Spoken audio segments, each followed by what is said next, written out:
আসসালামু আলাইকুম। ভিডিওটা না করে পারতেছি না। ভিডিওটা করার কাহিনী হলো, এটা হলো আমার এক কাস্টমারের সেট। উনি আনছে একটা লগো রিসেট, চার্জে থাকলে সেটটা অন হয়, নাহলে অন হয় না। এখন চার্জিংয়ের জন্য আমি খুলে দেখলাম যে এক টেকনিশিয়ান এখানে তারটা এনে দিচ্ছে। জাস্ট এই জন্য চার্জার রাখলে চলে, নাহলে বন্ধ হয়ে যায়। এখন যাক, আমি খুলে যাই দেখলাম, মনে করছি যে ব্যাটারি জাম্পারটা খারাপ। ব্যাটারি জাম্পার করছি, ঠিক আছে, প্লাস সেট অন করছি, রিবনটা ফেলাই দিছি, এখানে কানেক্টারে যে এখনও কাজ চলতেছে। এখন করতে হচ্ছে, আমি ডিসপ্লে সবাই এনে দিছি। এখন তার সাউন্ড নাই, চার্জ স্টোর হয় না। কথা হলে ব্যাপারটা এটা না, ব্যাপারটা হলো আমি ওনাকে বিল বলছিলাম এটাতে 1500 টাকা লাগবে, জাস্ট ধারণা। কিন্তু এখন বর্তমানে পাওয়া গেল যে এলসিডি খারাপ। এখন উনি বলতেছে যে এলাকার টেকনিশিয়ান বলছে 1000 লাগবে, 1000-এ দিবে।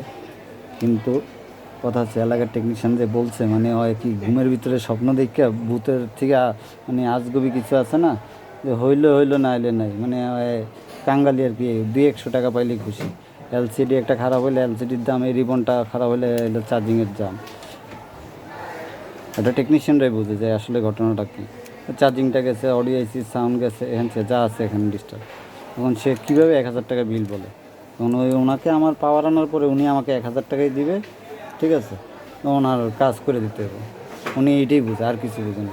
এখন আমি যে এলসিডি লাগিয়ে চেক করছি, কাজটা ওকে করলাম, এখন ডিসপ্লে খারাপ।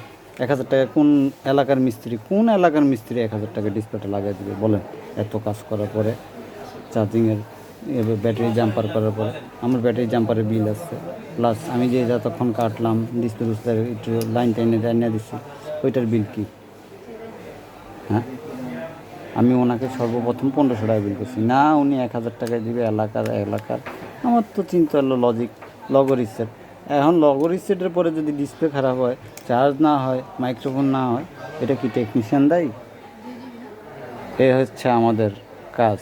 এর জন্য টেকনিশিয়ান ভালো না। আর টেকনিশিয়ান 10টা কাজ করলে ভালো, আর মনে করেন একটা কাজ খারাপ হইলেই মনে করেন টেকনিশিয়ানের।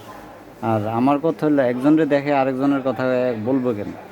হয়তো না বুঝে কথা বলছে। আসসালামু আলাইকুম।